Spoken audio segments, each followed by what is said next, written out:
أشرقت نفسي بنور من فؤادي حينما رددت يا رب العباد وانتشت.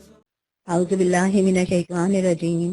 بسم اللہ الرحمن الرحیم. والسلام علیکم ورحمۃ اللہ وبرکاتہ. ہمارا آج کا موضوع عزیز بہنوں رزق حلال. نئے موضوع کی طرف آنے سے پہلے اس دعا کو شعوری طور پہ دہرا لیتے ہیں. رب اشرح لی صدری ویسر لی امری واحلل عقدۃ من لسانی یفقہوا قولی. حضرت ابو ہریرہ سے روایت ہے، فرماتی ہیں کہ رسول اللہ صلی اللہ علیہ وآلہ وسلم نے فرمایا، اے لوگو، بے شک اللہ پاک ہے اور وہ پاکیزہ چیز کو ہی قبول کرتا ہے. بے شک اللہ نے مومنین کو بھی اسی چیز کا حکم دیا ہے جس کا اپنے رسولوں کو حکم فرمایا. اے میرے انبیاء، پاکیزہ چیزیں کھاؤ اور نیک عمل کرو. اور مومنین کے بارے میں فرمایا، اے ایمان والو، اس پاکیزہ رزق میں سے کھاؤ جو ہم نے تمہیں دیا ہے. حضرت عبداللہ بن مسعود رضی اللہ تعالیٰ عنہ فرماتے ہیں کہ اللہ کے نبی صلی اللہ علیہ وآلہ وسلم نے فرمایا، مشکات میں روایت موجود ہے، کہ کوئی بندہ حرام مال کمائے پھر اس میں سے اللہ کی راہ میں صدقہ کرے تو یہ صدقہ اس کی طرف سے قبول نہیں کیا جائے گا، اور اگر اپنی ذات اور گھر والوں پر خرچ کرے تو برکت سے خالی ہوگا، اور اگر اسے وہ چھوڑ کے مرا تو وہ اس کے لیے جہنم کے سفر میں زیادہ راہ بنے گا.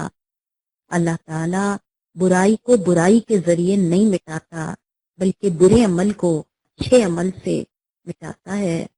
خبیث خبیث کو نہیں مٹاتا.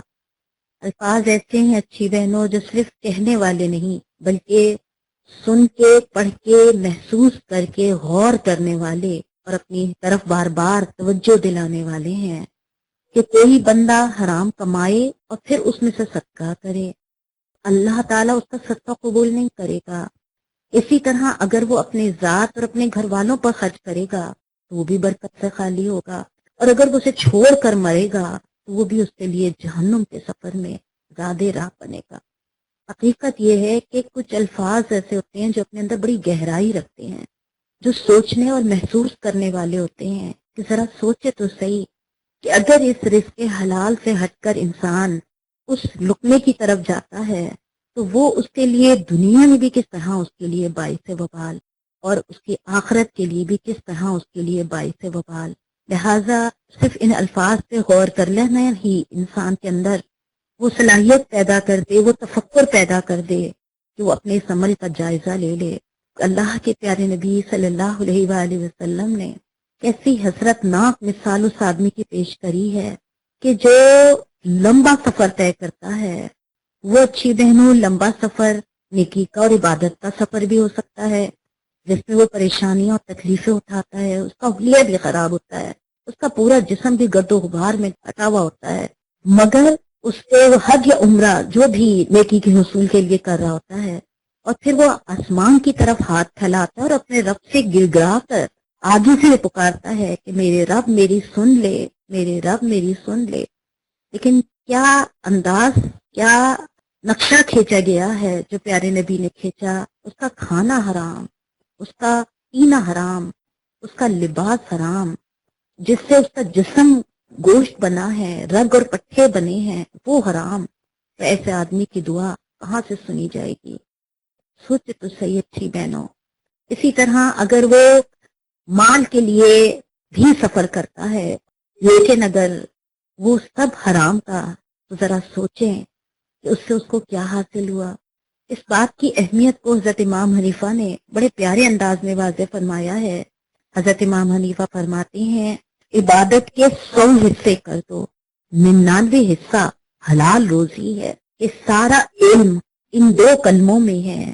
اللہ نے جس چیز کا اندیشہ تیرے دل سے نکال دیا ہے اس کے لیے فکر نہ ہو، اور جس چیز کا کرنا اس نے تیرے لیے لازم اور فرض کر دیا ہے، مطلب یہ کہ جہاں تک تیرے رزق اور تیری اچھی بری تقدیر کا تعلق ہے ان کو تو اللہ تعالیٰ نے ازل سے ہی طے کر دیا ہے. اس لیے ان کے متعلق تجھے کسی فکر میں پڑنے کی ضرورت نہیں. تجھ سے نہ ان کے بہتر ہو جانے کا کوئی سوال ہے اور نہ تیرے کسی مخالف کی کوشش سے ان کے بگڑ جانے کا کوئی اندیشہ ہے. تجھے اس زندگی میں جس بات کے لیے فکر مند ہونا چاہیے واجبات اور فرائض کی انجام دہی ہے، اور ان چیزوں سے رکنا ہے جن کا اللہ نے تجھے حکم دیا ہے، کیونکہ اللہ کے ہاں تجھ سے اس کی پوچھ ہوگی۔ تیری زندگی کا ہر لمحہ اس تردد میں گزرنا چاہیے کہ اللہ کا کوئی حکم ضائع نہ ہو۔ فرمان رسول صلی اللہ علیہ وآلہ وسلم ہے، اطمینان رکھو، کوئی شخص اپنا پورا رزق پائے بغیر مرے گا نہیں، اس لیے رزق کے حصول میں کوئی نازیبا طریقہ اختیار نہ کرو۔ اور جگہ جو فرمایا دو چیزیں لکھ دی گئی ہیں، انسان کا رزق اور انسان کی موت، اور یہ اسے اتنا ہی ملے گا جتنا اسے لکھ دیا گیا ہے۔ یہ سارے ارشادات اچھی بہنوں اس رزق حلال کی اہمیت کی طرف متوجہ کر رہے ہیں، اللہ پر اس کامل یقین کی طرف متوجہ کر رہے ہیں کہ اللہ نے جو رزق لکھ دیا ہے انسان اس سے ایک لقمہ زیادہ یا ایک لقمہ کم نہیں لے سکتا۔ ایک اور ارشاد رسول صلی اللہ علیہ وآلہ وسلم ہے، جس شخص کا حال یہ ہو کہ دنیا ہی اس کا مقصود بن جائے، اللہ تعالیٰ اس کے دل میں 4 عادتیں ڈال دیتا ہے۔ رنج و غم جو اس سے کبھی جدا نہیں ہوتا، مصروفیت اسے کبھی فراغت نہیں ملتی، فقر اور محتاجی کہ وہ کبھی مالداری کو نہیں پہنچتا، انہیں دنیا دار کی حاجتیں کبھی ختم نہیں ہوتی اور اس کی آرزویں کبھی پوری نہیں ہونے پاتی۔ محسوس کرا آپ نے؟ ان چاروں حالتوں کا شکار آج دنیا کے پیچھے دوڑنے والا بھی ہے اور بیشتر جگہ پہ دین کا علم رکھنے والا بھی ہمیں نظر آ رہا ہے نا۔ دنیا کو اپنا مقصود بنا لیتا ہے۔ دیکھیں دنیا برتنے کو اللہ رب العزت منع نہیں فرماتے۔ بہت پیاری مثال دی گئی کہ دنیا کی مثال اس سمندر کی سی ہے اور انسان کی مثال اس کشتی کی سی ہے کہ کشتی کو اسی دریا میں سے اسی سمندر میں سے نکالنا ہے، لیکن اس احتیاط سے نکالنا ہے کہ سمندر کا پانی کشتی میں نہ آنے پائے۔ کشتی میں پانی آیا اور کشتی ڈوب گئی۔ لہٰذا یہ حدیث بھی جو بات واضح کر رہی ہے کہ وہ شخص دنیا جس کا مقصود بن جائے، یہ نہیں کہا کہ دنیا برتنے کو نہیں بلکہ دنیا ہی کو مقصد حیات بنا لے، دنیا کی خواہشیں، دنیا کی آرزویں۔ نبی صلی اللہ علیہ وسلم نے فرمایا کہ اللہ تعالیٰ اس کے دل میں 4 عادتیں ڈالتے ہیں، ایسا رنج اور غم جو اس سے کبھی جدا نہیں ہوتا۔ آپ دیکھ لیجیے جتنا آتا جاتا ہے پہلے مزید اور آ جائے، پھر رنج اور غم کیا آتا ہے جو آ گیا ہے اس کو کس طرح محفوظ کر لے، اپنے کل کے لیے، اپنے پرسوں کے لیے۔ ختم ہی نہیں ہوتا، کل کا مل جائے تو پرسوں کی فکر، پرسوں کا مل جائے تو باقی نسلوں کی فکر۔ تو یہ حدیث کیا بتاتی ہے کہ جو دنیا کو اپنا مقصود بناتا ہے اللہ تعالیٰ اس کے اندر دوسرا کیا ڈالتے ہیں، مصروفیت کو اسے کبھی فراغت ہی نہیں ملتی۔ آج آپ دیکھ لیجئے ہر دوسرا انسان چاہے وہ خاتون ہو یا مرد ہو، دنیا کے پیچھے دوڑنے والا ہو یا دین کا علم رکھنے والا ہو، بیشتر، میں مکمل کی بات نہیں کر رہی لیکن حقیقت یہ ہے کہ دین کے علم رکھنے والوں کو بھی اس معاملے میں بڑی اصلاح کی ضرورت ہے۔ ابھی آگے کی حدیثوں سے اور یہ بات واضح ہوگی کہ مصروفیت اس سے کبھی فراغت نہیں ملتی، یعنی جب بات کرے دین کے تقاضوں کی یا اللہ کے بندوں کے حقوق کی، ایک ہی جملہ آتا ہے، فرصت ہی نہیں ہے۔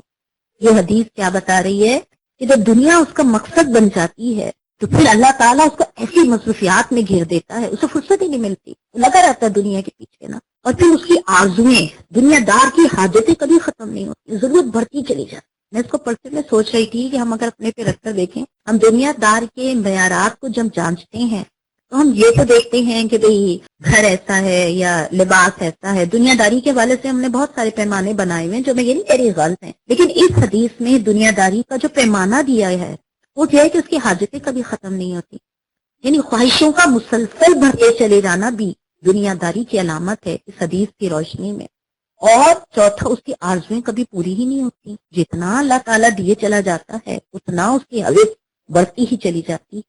ہم غور کریں گے ان حدیثوں کے آئینے میں پیاری بہنوں، میں بھی اپنا جائزہ لوں گی اور آپ بھی اپنا جائزہ لیں گی۔ ہم اللہ سے پناہ مانگیں گے اس بات سے کہ اللہ تعالیٰ ہم اس علم سے پناہ مانگتے ہیں کہ جو ہمیں نفع نہ دینا، یعنی ایسا نہ ہو کہ یہ ساری معلومات جو ہیں یہ زبان اور کانوں اور سماعت کی حد تک تو واہ واہ اور سبحان اللہ پا لیں، لیکن ہماری زندگیاں، ہماری خواہشیں، ہماری آرزویں جو ہیں وہ علم تبدیل نہ ہو سکیں۔ لہذا علم نافعا، اللہ نفع والا علم نہ، اس نیت کے ساتھ، اس تڑپ کے ساتھ رسول اللہ کے الفاظ سے اپنی زندگی انشاءاللہ بہتر سے بہتر کرنے کی کوشش کریں گے، کیونکہ جو تقوی ہمیں حضرت عمر اور دیگر نیک لوگوں کا ملتا ہے، اس تقوی کا اچھی بہنوں معیار ہی یہی ہوتا ہے کہ کبھی مومن اپنی نیکی پہ مطمئن نہیں ہوتا، بلکہ ہمیشہ وہ نگاہ اپنی کمزوریوں پہ رکھتا ہے۔ لہٰذا ان احادیث کو سنتے ہوئے ہماری آنکھوں کے سامنے دوسرے نہیں بلکہ اپنی ذات آئے گی کہ تقوی حقیقی دراصل یہی ہے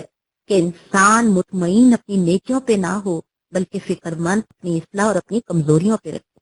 ایک اور فرمان رسول صلی اللہ علیہ وآلہ وسلم ہے، قیامت کے دن کچھ لوگ ایسے آئیں گے کہ ان کے اعمال وادی تہامہ کے پہاڑوں جیسے ہوں گے، انہیں دوزخ میں لے جانے کا حکم ہوگا۔ صحابہ رضی اللہ تعالیٰ عنہ نے عرض کیا، یا رسول اللہ کیا وہ نماز پڑھنے والے ہوں گے؟ آپ نے فرمایا ہاں، وہ نماز پڑھتے تھے، روزہ رکھتے تھے اور رات کا کچھ حصہ بھی جاگ کر عبادت میں گزارتے تھے، لیکن ان میں یہ بات تھی کہ جب ان کے سامنے دنیا کی کوئی چیز پیش کی جاتی تھی تو وہ اس پہ کود پڑتے تھے، یعنی وہ حب مال کے مریض تھے اور دنیا پہ لپک کر جاتے تھے۔ اور کرا پیاری بہنوں، نماز پڑھتے تھے، اس کے باوجود انہیں دوزخ میں لے جانے کا حکم ہوگا؟ فرمایا نہیں، سب کچھ کرنے والے تھے، لیکن کیا چیز تھی جس کی وجہ سے انہیں دوزخ میں لے جانے کا حکم ہوگا؟ کہ وہ حب مال کے مریض تھے۔ یعنی یہ سب عبادات اپنی جگہ، یہ سب عبادات، بیانات، درس سب اپنی جگہ چلتے تھے، لیکن اس کے ساتھ ساتھ حب دنیا کے بھی مریض تھے، جہاں دنیا ملتی تھی لپک کر اسے لے لیتے تھے۔ غور کریں پیاری بہنوں، جائزہ لیں اچھی بہنوں اس فرمان کا کہ خدا کی قسم اگر تم آخرت چاہتے ہو تمہیں دنیا کا نقصان اٹھانا پڑے گا، اگر تم دنیا چاہتے ہو تو تمہیں آخرت کا نقصان اٹھانا پڑے گا۔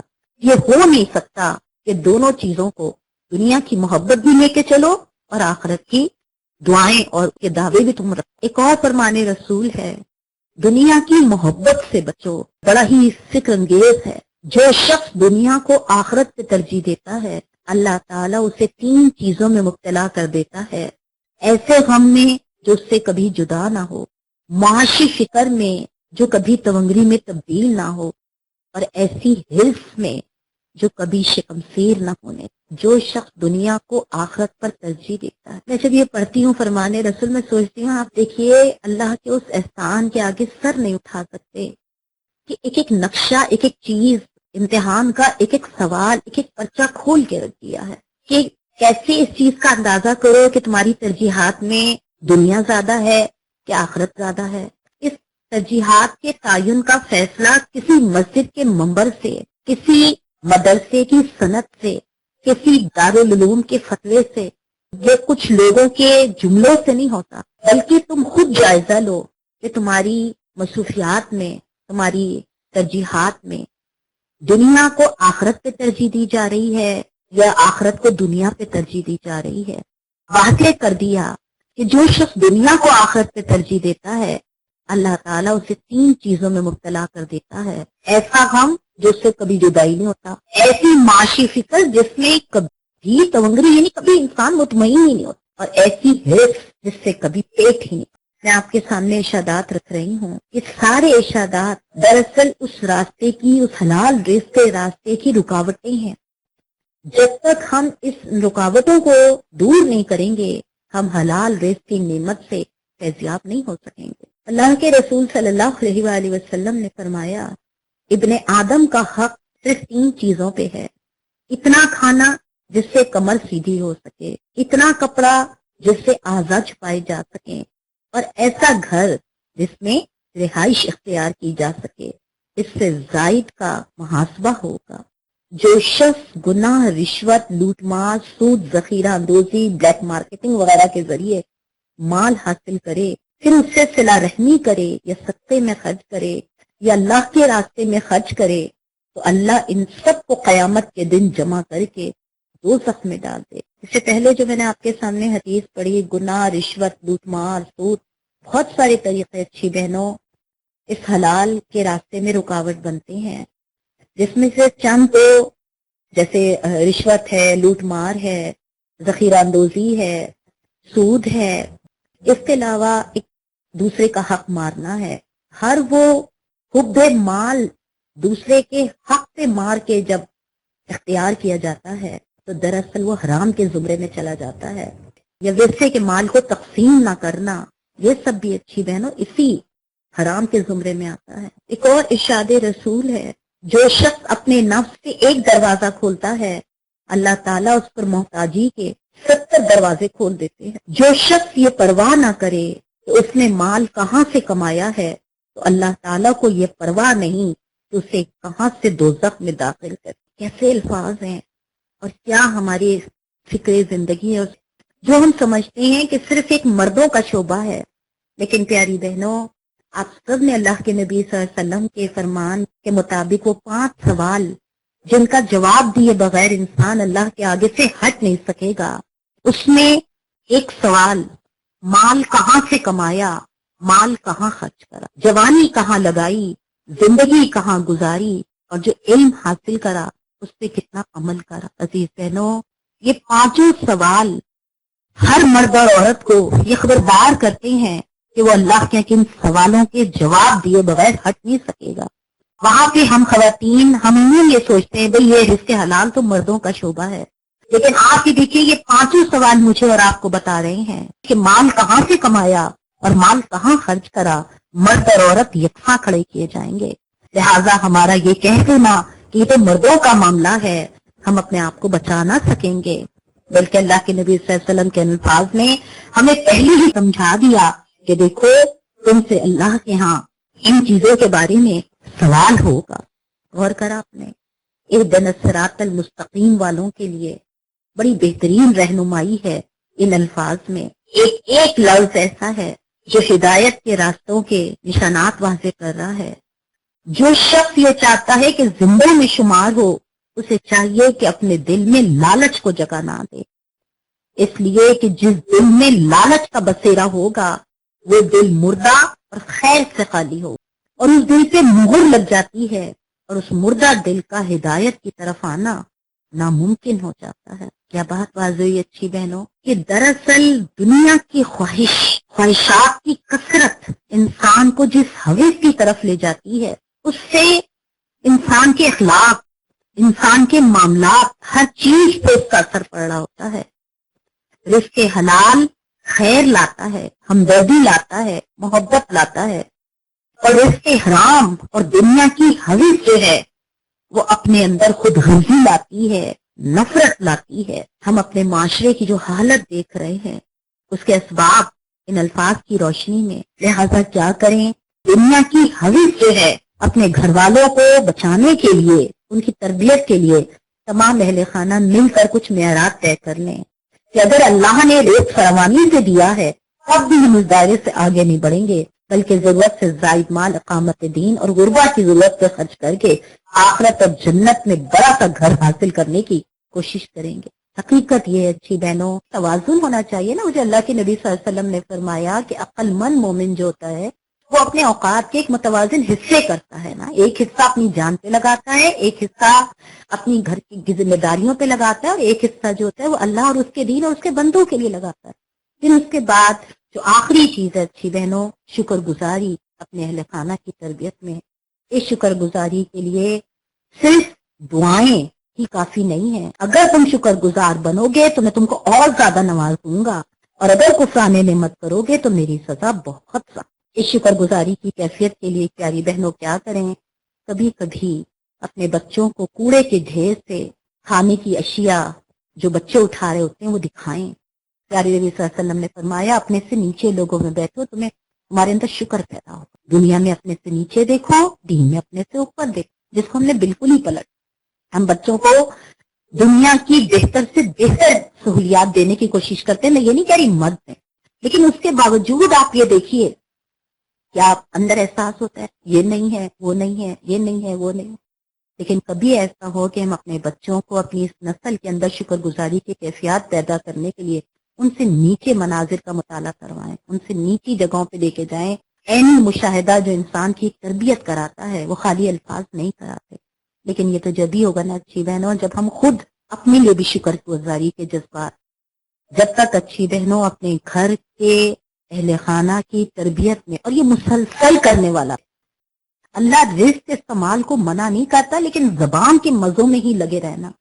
لہذا مرد کے رزق حلال میں اور اللہ کے ہاں اس سوال میں ایک خاتون خانہ کا کتنا بڑا کردار ہے، اچھی بہنوں، ان باتوں سے یقیناً واضح ہو گیا ہوگا۔ حقیقت تو یہ ہے کہ یہ موضوع اتنا وسیع ہے، اس سے جتنی بھی بات کم کی جائے۔ اس دعا کے ساتھ اپنی بات ختم کریں گے کہ اللہ ہمیں شکر والی زبان، قناعت والا دل، اور اللہ تعالی ہمیں اطاعت والا وجود عطا فرما دیجیے۔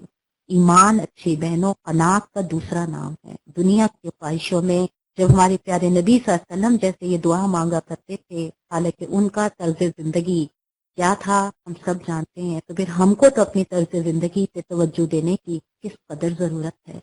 یہ دنیا کا مال ہمارے راستے کی رکاوٹ بن رہا ہے، یہ دنیا کی آرزویں اور خواہشیں راستے کی رکاوٹ بن رہے ہیں، یہ آخرت کے لیے ساتھ رہا۔ ہم سب اپنا اپنا جائزہ خود دیں گے۔ وما علینا الا البلاغ۔ نفسي بنور من فؤادي